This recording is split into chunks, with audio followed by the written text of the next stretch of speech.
Hi everyone.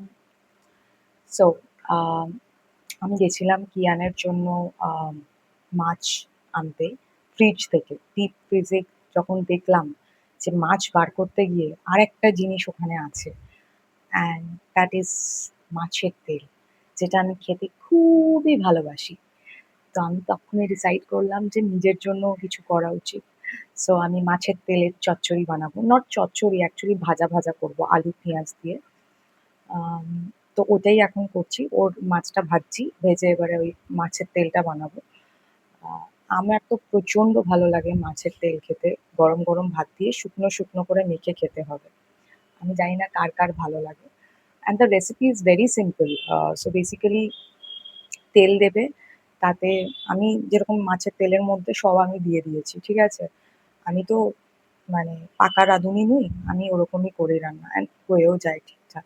তো নুন, হলুদ, আলু, পেঁয়াজ দিয়ে you can give kancha lanka also, and if you want কি ভাতের সাথে কাঁচা লঙ্কা মেখে খাবে সেটাও করতে পারো। দিয়ে জাস্ট তেলে ফ্রাই করবে। উফ গড!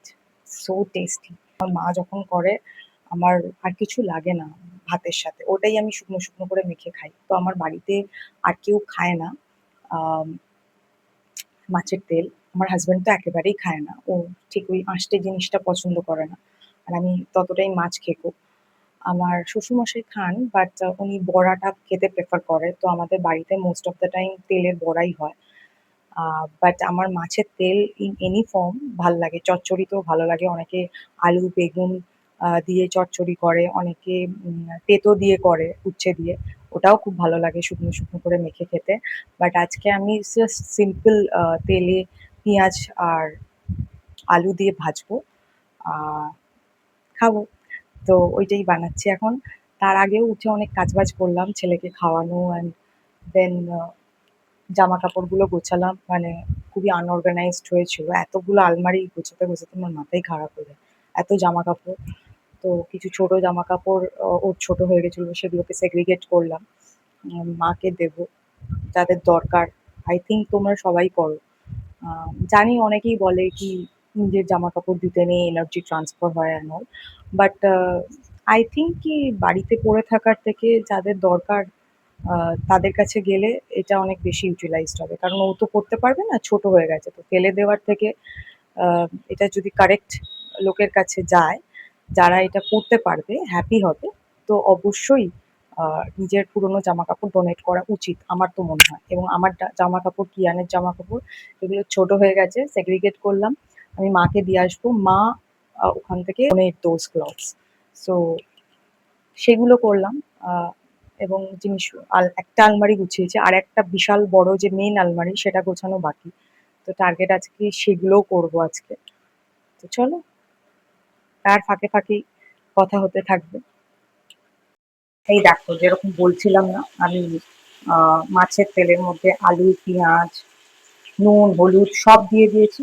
ওরকম দিয়ে রেডি করে রেখেছি। জাস্ট তেলেতে ভাজবো। আর এই তেলটা হচ্ছে রয়ে গেছে, পুরোটা নিই কারণ আমি একা খাবো। তো এটা আবার রেখে দিচ্ছি। অত খেলে আমার আর তেল আর দেখতে হবে না। মানে এমনিতেই তো দিন দিন যা হচ্ছেই, সেই জন্য অল্প করে নিজের জন্য বানাচ্ছি। এই জন্য এইটাকে আমি করে নিয়েছি। আর এইটাকে আমি রেখে দেবো। ঠিক আছে? এই হচ্ছে ব্যাপার। আর এইখানে আমার মাছ ভাজা চলছে। এই সো এখন আমি তেলটা ভাজতে স্টার্ট করেছি।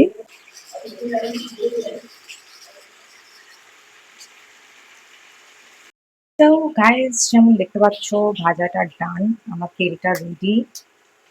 জাস্ট এরকম দেখাচ্ছে। Tan tan, it's ready. ভাতের সাথে খাওয়ার জন্য লঙ্কাটাও রেখে দিয়েছি। গরম গরম ভাতে মাখবো আর খাবো। জাস্ট আমি ওগুলো করলাম। এখন দেখো আলমারি তো গুছিয়েছি, তাছাড়া এখানে এত জামা কাপড়, এগুলো সব আমাকে গোছাতে হবে। তুলে তুলে রাখতে হবে। আমার শ্বশুরমশাই সব পাট করে রেখেছে, মানে কাচার পরে। এবারে আমাকে এগুলোকে আবার গোছাতে হবে। মানে এত জামা কাপড়, আমি মাঝে মাঝে পাগলই হয়ে যাচ্ছি। আমি কোথায় রাখবো বুঝতে পারি না। তার আগে দেখো ওয়াশিং মেশিনে এত কিছু পড়ে আছে, এগুলোকে আমাকে মেলতে হবে। আগে যাই ছাদে এগুলো মেলে এসে তারপরে ওগুলোকে আমি আবার গোছাবো। কিয়ান গেছে চুল কাটতে পাপার সাথে, সেখানেও নাকি জায়গা পায়নি, এত ভিড় আজকে, কিচ্ছু মানে ছুটির দিন বলে প্রচন্ড ভিড়, কোনো জায়গা পায়নি। চলো এগুলোকে আগে ছাদে মেলি আর ছাদে গাছগুলোকেও দেখে আসি। আজকে আমি যাইনি ওপরে, আমার হাজবেন্ডই জল দিয়েছে, ও দিয়ে দেয়, হেল্প করে আমাকে খুবই সত্যি।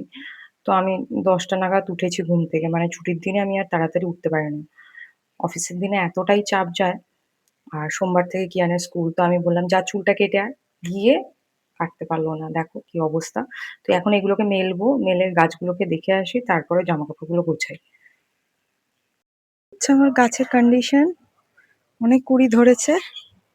আর এই যে আমার রেন লিলি হয়েছে ফার্স্ট টাইম, এটা আমি জাস্ট আগের সানডে লাগিয়েছি, গাছ হয়ে ফুলও হয়ে গেল, জাস্ট ভাবো। আরে কি হচ্ছে বলতো, ঢ্যাঁড়স ফুল, ঢ্যাঁড়সটা তো হচ্ছিল, তো ভেতর থেকে এরকম ফুল, ঢ্যাঁড়স ফুল, ওয়াও, আমি ফার্স্ট টাইম দেখছি। বেগুন গাছে ফুল এসছে, মানে আবার বেগুন হবে। আর এখানে সব বাকি গাছগুলো সব ঠিকঠাকই আছে। হুম, ওই বেগুন গাছটাতেও অনেক ফুল ধরেছে, এই দেখো, দেখাই, এই দেখো ফুল, ওরে বাবালি, বেগুন গাছে ফুল ধরেছে, কি আনন্দ, লঙ্কা গাছে ফুল। এই কি করছো তুমি, ফুল তুলছো কেন আমার গাছের? না আমি তুলবো। কেন? প্লিজ। বলছে এসে চুল কাটতে গেছিল, চুল তো কাটতে পারিসনি।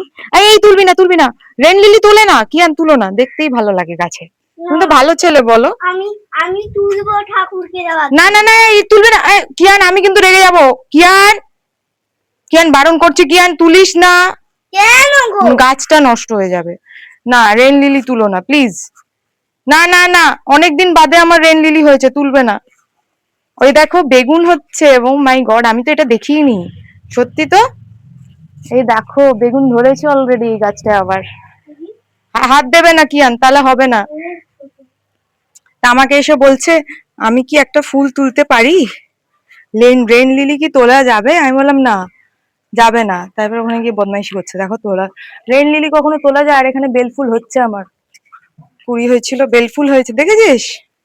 কুড়ি হয়েছে, বেলফুল কোথায়? ওই তো সাদা রঙের, দেখতে পাচ্ছিস না, ওই দেখো ওদিকে দেখা যাচ্ছে বেলফুল হচ্ছে। কোথায়? তোকে আর দেখতে হবে না, যা। এই তো এই তো, হ্যাঁ, স্ক্রিন মোমেন্ট আমি দেখে ফেলেছি, ওটা কুড়ি।